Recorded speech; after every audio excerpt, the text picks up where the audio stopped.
Falou, Caio, aprendi a assistir você e agora eu tô mais desesperada para sair desse meio do que antes. Estou cansada de tanta picuinha, tanta gente falsa e hipócrita, gente que eu tentei ajudar e só levei pedrada e palavras contrárias. Só que eu não consigo entender esse tipo de coisa, mentiras. Daí eu fico deprimida e angustiada, me trancando em cavernas escuras da minha mente. Eu quero sair, mas eu não consigo. Eu sou esposa de um pastor e não quero mais ficar na igreja. Por favor, me responda, Caio. Por que parece que estou perdendo as forças? Me ajude. É uma coisa Ela foi bem totalmente subjetiva, mas você conhece. né? Basta você se desmotivar que já não dá certo.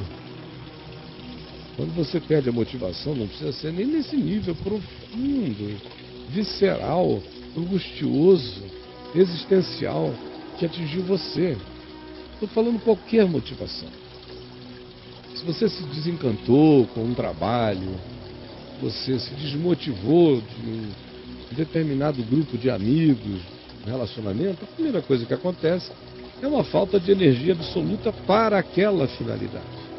Então até aí está tudo normal, assim funciona a alma, assim funciona a mente. Motivados, a gente participa. Desmotivados, a gente não aguenta nem aquilo que motivadamente nós faríamos sem sentir.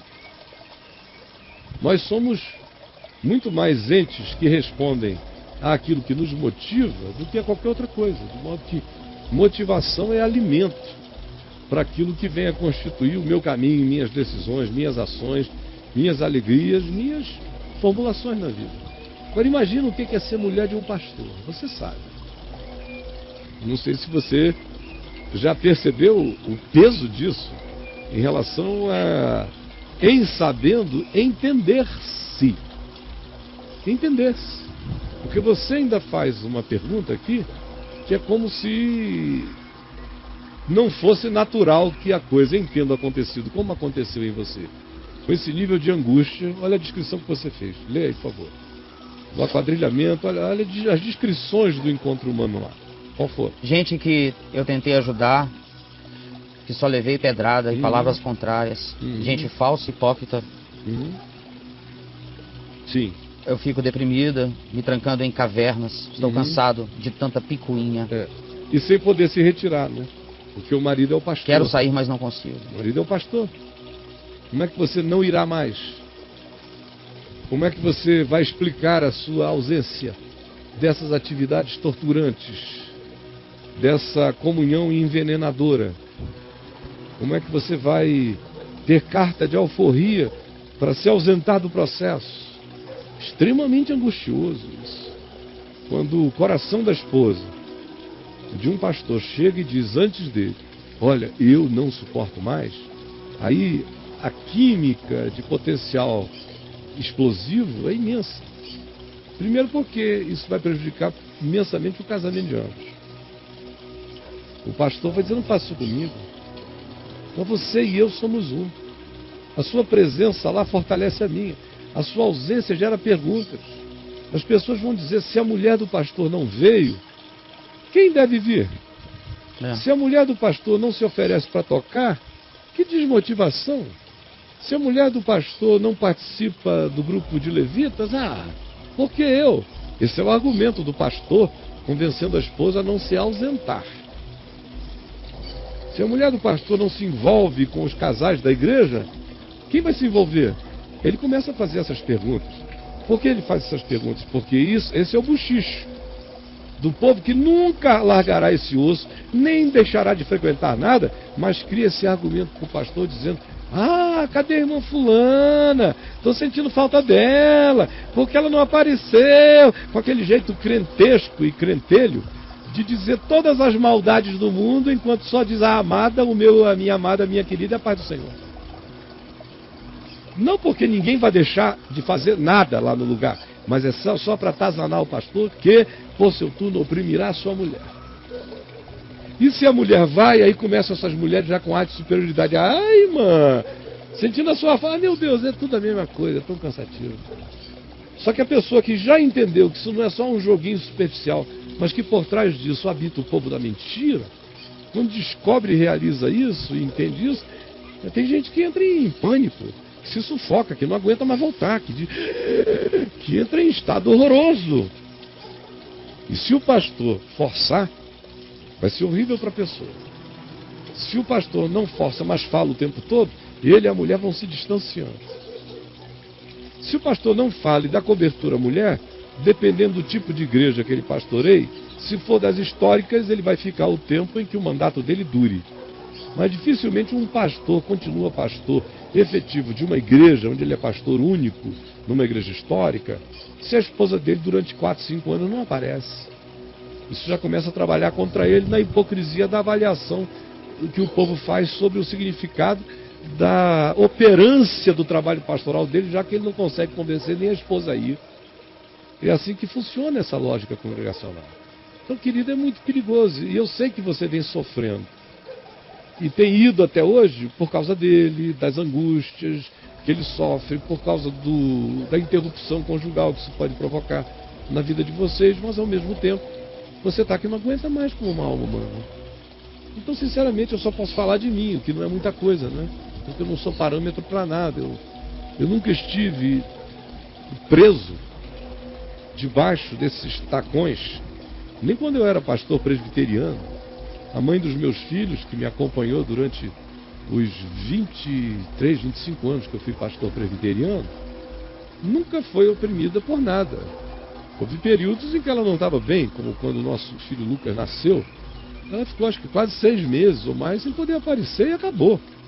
Eu nunca fiquei dando essas explicações, eu nunca deixei crente se criar comigo nessa história de querer ser mandatário da minha existência. Já nasce morto. O sequestrador morre seco. Eu nunca sofri disso, por isso eu não sou parâmetro. E hoje em dia é brincadeira alguém até querer vir com essa cobrança. Caminho da graça. E se a Adriana chegar e me disser, olha, eu não me sinto mais bem indo a reunião nenhuma. Eu sei que ela é crente, que ela ama o Senhor, que ela ama a palavra, que ela ama tudo isso. Mas se ela disser, eu não me sinto mais bem indo a lugar nenhum, eu a forçarei a ir para quê?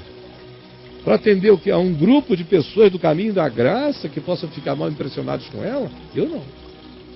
Eu não forço ninguém lá, nada. Por que eu vou forçar a minha mulher? Agora, você vai ter que encontrar uma solução conversando com seu marido. Porque não há solução para essa situação sem a efetiva participação dele.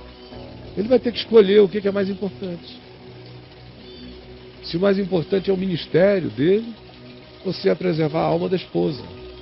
Se é o aquadrilhamento dele com a igreja, ou se é o pacto conjugal dele com a mulher.